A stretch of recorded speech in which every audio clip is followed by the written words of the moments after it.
أهلا وسهلا فيكم في الأردن. حياكم الله. بلدكم الثانية. À 47 ans, Ali est le doyen de cette plage du Nord. Chaque jour, il constate le retrait de l'eau, impuissant. بفحص المية بشوف نزل المنسوب ولا ارتفع بالعصاية. بعمل العصاية زي هيك. بكرة برجع عليها. بشوف المية نازلة. نزل هسه. لا.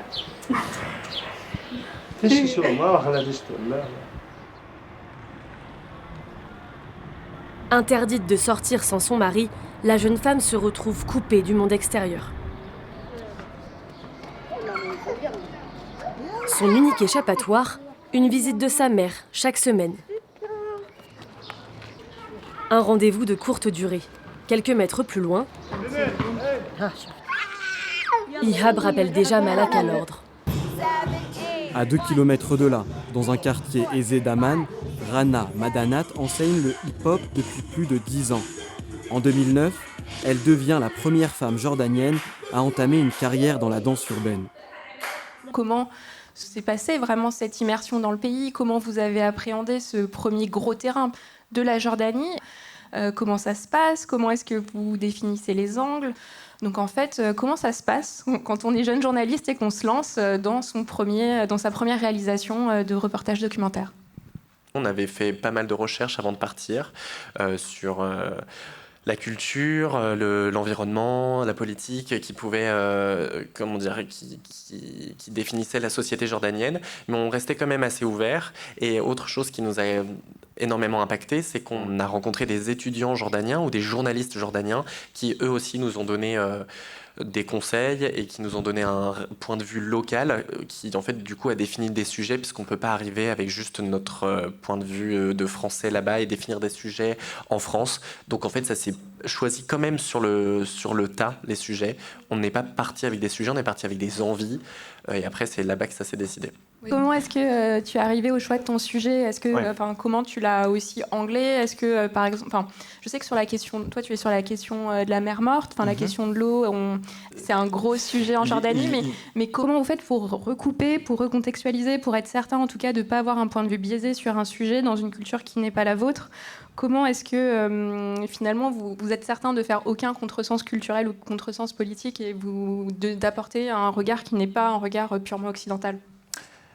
Difficile. Je pense que c'est impossible de pas d'être parfait sur cette lignée-là et sur cette idée.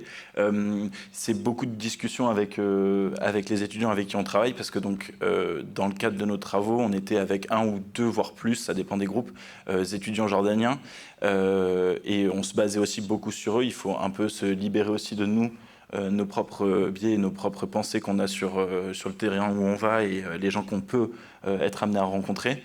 Et donc moi je sais que dans le cadre de mon travail, on s'est beaucoup remis au dire et à ce que les Jordaniens et les gens avec qui on a travaillé pouvaient connaître de ce terrain et pouvaient nous conseiller. Et donc, quand on vient parler, par exemple, sur la question de la mer morte, de sujets sensibles sur la question climatique, sur la question économique, avec notre œil de français, on était prêt à révéler plein de problématiques et autres. Et en fait, on se rend compte que sur le terrain, c'est beaucoup plus compliqué. Et nous, on ne va pas avoir forcément de répercussions immédiates, mais les journalistes qui sont là-bas et les étudiants avec qui on a travaillé, eux, peuvent avoir des répercussions. Et donc, à plusieurs moments, effectivement, ça peut être dur et complexe de mettre en lumière ou même de vouloir montrer des choses qui peuvent être un danger pour certains des fixeurs avec qui on a travaillé. Ouais. Nous, pour notre cas, avec Yohan, on était avec un journaliste de Al Jazeera qui, du coup, est devenu en fait un réel ami pendant tout ce voyage où on a vraiment traversé toute la Jordanie avec lui. Et le fait de vraiment discuter avec lui nous a permis aussi d'un peu mieux comprendre, même si ça reste très, très flou, mais un peu mieux le pays. Et c'était vraiment une espèce de de protection aussi qu'on avait avec nous, parce que il y avait plus cette barrière de la langue, et ouais, on avait vraiment l'impression d'avoir un grand frère avec nous, et donc je pense que c'est très important aussi la relation qu'on tisse avec les fixeurs pour que le reportage soit que mieux en fait. Eh ben, ça nous fait une superbe transition pour parler peut-être de choses un peu plus techniques. Tout est un peu abordé sur l'histoire de la Jordanie, sur aussi cette vision de l'État pacificateur, stabilisateur. On parle souvent de la Jordanie comme de l'État tampon dans la région. Est-ce que c'est toujours le cas ? Voilà, est-ce qu'on peut revenir un petit peu sur tout ça ? Oui, alors bien sûr, la Jordanie, en effet, c'est un pays de paix, c'est un pays qui a la grande particularité d'avoir justement, en 1994, signé la paix avec Israël. Donc il y a 2 pays arabes qui l'ont fait, c'est l'Égypte en 1979 et la Jordanie. Et avant cela, la Jordanie est un pays qui a une histoire qui appartient au Bilad el-Sham, ce qu'on appelle le Bilad el-Sham, c'est-à-dire le pays de Damas. Donc l'émirat de Transjordanie est créé en 1921, puis le pays devient indépendant en 1946. Et ce qu'on oublie parfois, c'est que dès 1949, la Jordanie occupe les 2 rives du Jourdain. C'est-à-dire que la Cisjordanie actuelle fait partie de la Jordanie jusqu'en 1967. Et je vais vous dire même, il y avait des fonctionnaires donc jordaniens sur les 2 rives, donc à Jérusalem, à Naplouse, pour la police, pour l'éducation, enfin voilà. Et la rupture politique entre la Cisjordanie et la Jordanie date du 31 juillet 1988. Donc ça, c'est quelque chose qu'on oublie en général. Et la Jordanie également est un pays qui a un chiffre record qui n'est pas souvent dit, mais bon, je vous le délivre.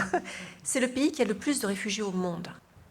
Si on accumule les réfugiés syriens qui se trouvent en Jordanie, à peu près 650 000, plus les réfugiés d'origine palestinienne, qui sont en fait 2,4 millions, qui sont également citoyens jordaniens. Donc c'est ça qui est exceptionnel. Pourquoi c'est un pays de paix, la Jordanie ? C'est le seul pays arabe qui ait donné la nationalité pleine et entière aux réfugiés palestiniens dès 1954. Donc c'est la loi de citoyenneté. Ça, c'est exceptionnel. Vous savez bien... donc c'est déjà un point très important. Et pour revenir un petit peu, je pourrais le développer. Donc vous avez un pays de 12 millions d'habitants avec environ 5 millions d'origine palestinienne, 5 millions de Transjordaniens, on dit Transjordaniens, et puis beaucoup de travailleurs égyptiens, beaucoup de réfugiés irakiens également, beaucoup de travailleurs asiatiques dans la domesticité. Bon, on a à peu près, quand on parle de beaucoup de travailleurs égyptiens, on parle de 500 000 travailleurs égyptiens. Donc sur une population active de 1,7 million. C'est beaucoup, vous voyez, c'est quand même énorme. Sur la question religieuse, on peut revenir un peu sur ce sujet au sein de la société jordanienne, parce qu'on a l'impression que la religion est omniprésente, et je trouve que c'est très peu présent dans vos reportages. Je me permets juste une anecdote qui était assez étonnante, c'est que la religion effectivement est centrale, nous dans notre culture française peut-être un peu moins d'héritage peut-être, mais la première question qu'on va avoir dans une conversation avec des étudiants jordaniens, ou du moins les 3 premières questions, la 3e va tenir sur quelle est ta religion. Et dire athée là-bas, je me souviens que ça avait créé un petit clivage.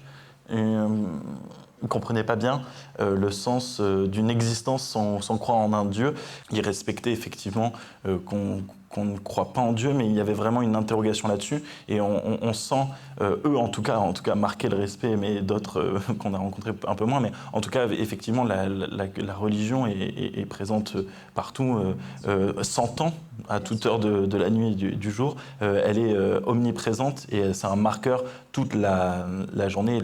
En tout cas, le rythme, c'est vraiment rythmé sur la religion. Quelque chose qui peut complètement échapper à nous, avec notre culture occidentale et surtout en France, où on a vraiment une vision un peu particulière de la religion et de la séparation de la religion et de l'État. Oui. Parmi tous les sujets dont vous avez parlé, peut-être qu'on peut s'attarder aussi quand même sur la place des femmes, parce que il y a 2 documentaires qui abordent ce sujet-là.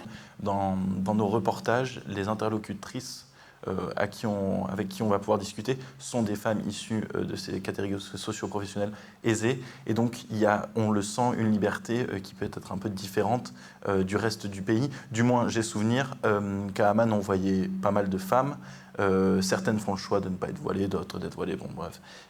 Et dans le reste du pays, j'ai souvenir d'en avoir moins vu. La femme est moins visible dans l'espace public, peut-être dans d'autres régions du pays qu'au niveau de la capitale, effectivement. Oui. Qu'est-ce que tu veux compléter? Non.